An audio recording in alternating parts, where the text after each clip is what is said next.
एक साधु ने बताया कि जीवन में सब कर लेना पर यह गलती मत करना। आइए इस कहानी के माध्यम से हम लोग समझने का प्रयास करेंगे। किसी गांव से बाहर जंगल में एक ब्राह्मण कुटिया बनाकर रहता था। कुटिया के पास ही बड़ा विशाल बरगद का पेड़ था। पीने के पानी के लिए कुआं था। वहाँ से जो भी कोई यात्री गुजरता तो दोपहरी के समय वहाँ पर आराम करता, अतः रात्रि के समय जो भी यात्री लेट हो जाता वो वहाँ पर रात्रि विश्राम करता। ब्राह्मण दिन भर भिक्षा मांगते और शाम को अपने आश्रम पर आते। वहाँ पर जो उपस्थित यात्री रहते उनको भोजन कराते और साथ ही साथ खुद भी भोजन करते। ऐसा सब कुछ चल रहा था। देखते ही देखते महाराज की प्रसिद्धि आसपास के क्षेत्र में हो गई। महाराज जहाँ भी जाते प्रतिष्ठा पाते। महाराज की खूब आवभगत होती। ऐसे ही गांव में एक सेठ रहता था। महाराज एक दिन उस सेठ के घर चले गए। सेठ ने महाराज को थोड़ा सा अन्न दिया। दूसरी बार महाराज गए और अन्न दिया। तीसरी बार गए और अन्न दिया। अब सेठ को लगने लगा कि ये महाराज तो मेरे यहाँ गिर चुके हैं, अर्थात इनकी आदत पड़ गई है, ये मेरा पीछा नहीं छोड़ेंगे। आने दो, अगली बार मैं इनको देखता हूँ। महाराज जी कुछ समय के बाद दोपहर के समय उस सेठ के घर के बाहर जाकर महाराज ने आवाज़ लगाई, भिक्षाम देही। सेठ समझ गया कि महाराज फिर से आ गया।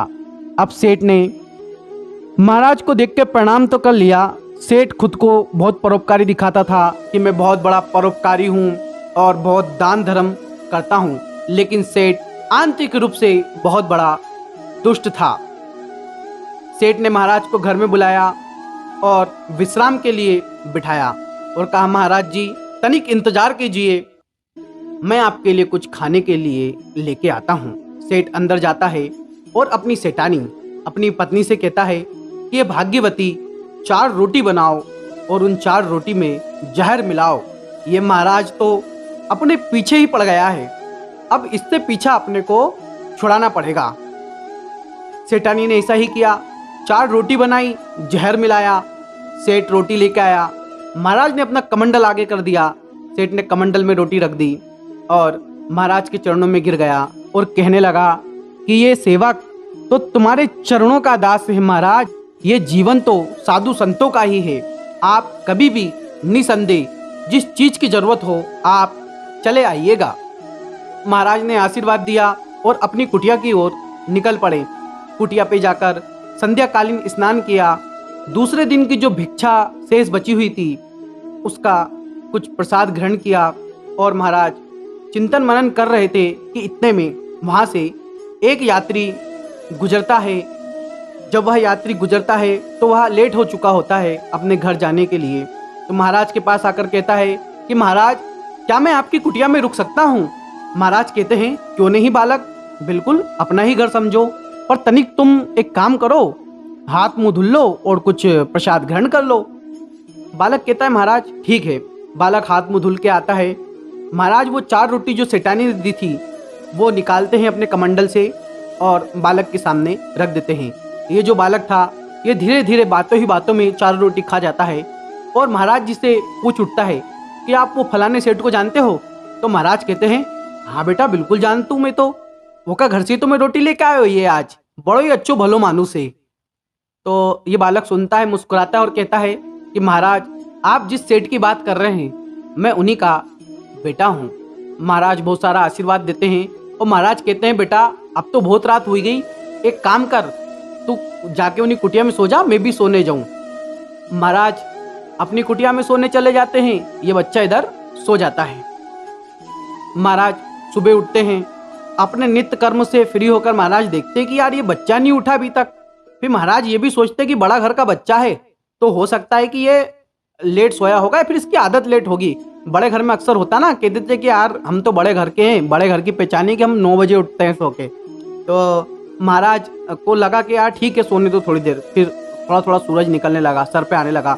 तो महाराज गए। तो महाराज जैसे ही कुटिया में गए और महाराज ने गुटिया का जो दरवाजा होता ना कुटिया का, उसको धकाया लकड़ी के दरवाजे को। तो महाराज देखते हैं कि कि ये छोरे का मुंह तो बिल्कुल काला हो रिया। और महाराज घबरा जाते हैं, सांस चेक करते, सांस नहीं आ रही। तो महाराज बेचारा बापड़ा परेशान कि हूँ तो बड़ी नई मुसीबत में फंस गए हो यहाँ की जगह, सांझे तो अच्छो भल्लो सोए तो छोरे यहाँ की जगह। तो महाराज बढ़िया से हिलाए और उसकी सांस वास चेक करे। महाराज के यार अब एक पिताजी के कसे को हूँ कि तुम्हारा बच्चा मर गया है। महाराज जैसे तैसे करके उस सेठ को खबर पहुँचाते हैं कि तुम्हारा जो बालक विदेश से आ रहा था वो कुछ भोजन वोजन करने के बाद सोया मेरे पास से जाकर, और सुबह जब मैं गया तो वो नहीं उठा। सेठ आता है, सेठानी भी आती है, गांव के कुछ लोग भी आते हैं और कुटिया के पास आकर बहुत रोते हैं। महाराज जी के चरण पकड़ लेता है सेठ और एक ही बात कहता है कि हे महाराज, गलती हो गई, मैंने गड्ढा आपके लिए खोदा लेकिन मेरी औलाद उस गड्ढे में गिर गई। महाराज मुझे क्षमा कर दो।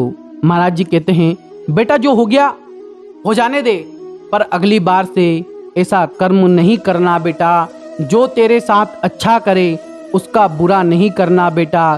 तेरी 4 सूखी रोटी लाकर मैं तेरे को लाखों की दुआएं दे आया था, पर मुझे क्या पता बेटा, जहर मिली रोटी तूने मुझे खिलाने के लिए, मुझे मारने के लिए तूने बेटा बड़ी शिद्दत से बनवाई थी।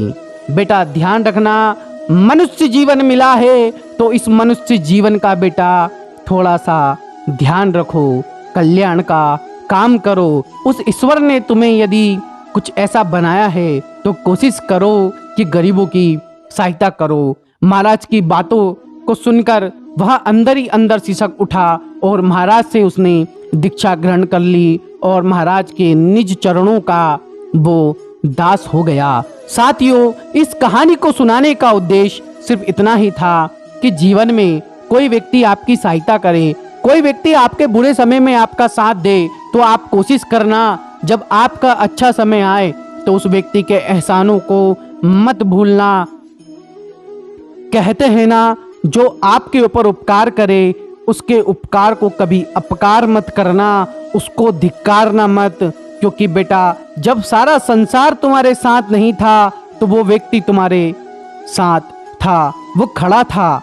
लेकिन आजकल के ज़माने में मैंने एक बात देखी है कि लोग अक्सर उसी को लात मारते हैं जो उनको नैया पार कराने का काम करता है। ये 100% तय है। मैंने लाइव एग्जाम्पल देखे हैं।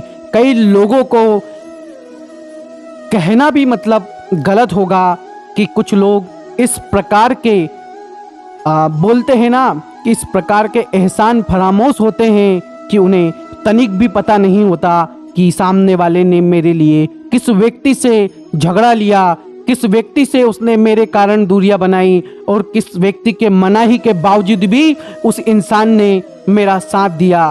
वो भूल जाते हैं क्योंकि उनका अब अच्छा समय आ गया है। मेरे साथियों, समय अच्छा और बुरा चलता रहता है। ये प्रकृति का क्रम है। जिस प्रकार से दिन होती है, रात होती है, ठीक उसी प्रकार से समय भी ऊपर नीचे होता रहता है। इसलिए इतना ही कहना चाहूँगा कि ये जीवन है, उसका साथ कभी मत छोड़ना जो तुम्हारा साथ हमेशा देता हो। राम राम।